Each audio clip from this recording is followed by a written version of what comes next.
Bom, gente, a gente vai falar hoje sobre as proteínas, né? A gente já comentou sobre alguns nutrientes orgânicos, né? Já passamos pelos carboidratos e pelos lipídios.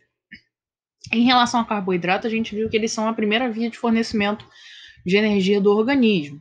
E os lipídios são a segunda via, né? São a reserva de energia para a gente. As proteínas, elas seriam a terceira e última via desse fornecimento, né? Os carboidratos são preferencialmente quebrados para esse fornecimento. Na ausência de carboidratos ou quando eles estão em quantidades muito baixas, o corpo pode utilizar a via lipídica, né? E em último extremo caso, as proteínas podem ser utilizadas para fornecimento energético no organismo. Só que a gente tem uma questão. As proteínas, elas são, na verdade, nutrientes construtores, nutrientes estruturais em sua grande maioria, né?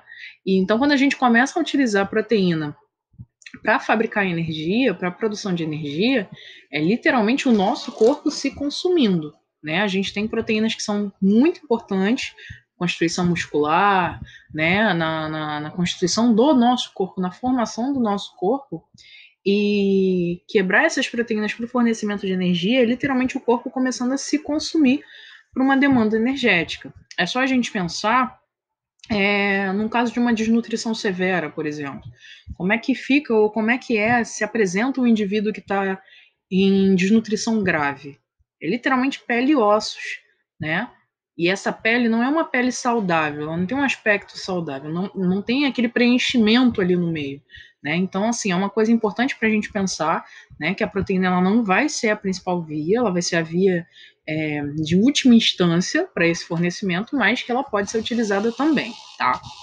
Então, assim, além da função energética, a gente tem as proteínas de transporte, né, que são as proteínas de membrana, que a gente falou lá desde a citologia, né, são as proteínas que vão participar do processo de difusão facilitada, as proteínas da bomba de sódio e potássio, né, proteínas que vão permitir entrada e saída de substância. A albumina é uma proteína de transporte no nosso sangue, extremamente importante para a gente.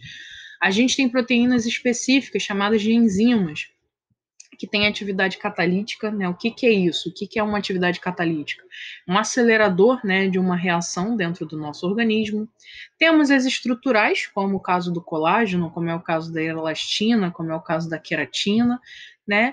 E a gente tem proteínas de defesa, como são as imunoglobulinas, e a trombina, né, que é uma proteína de coagulação. Então percebam o seguinte: a gente tem proteínas com funções muito variadas no nosso organismo, né? E a formação dessas proteínas é através de moléculas, partículas menores, né, chamadas de aminoácidos.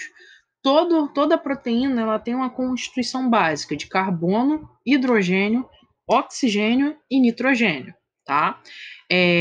Podem ser grandes ou pequenas, né? Existem proteínas muito grandes, muito grandes, como é o caso da hemoglobina, como é o caso da própria albumina, e existem proteínas de menor tamanho, né? Mas todas elas vão ter em comum a composição, que vai mudar é a quantidade desses elementos químicos aí que a gente está falando, tá?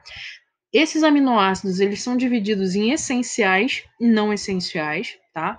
Os essenciais, o nosso corpo não produz.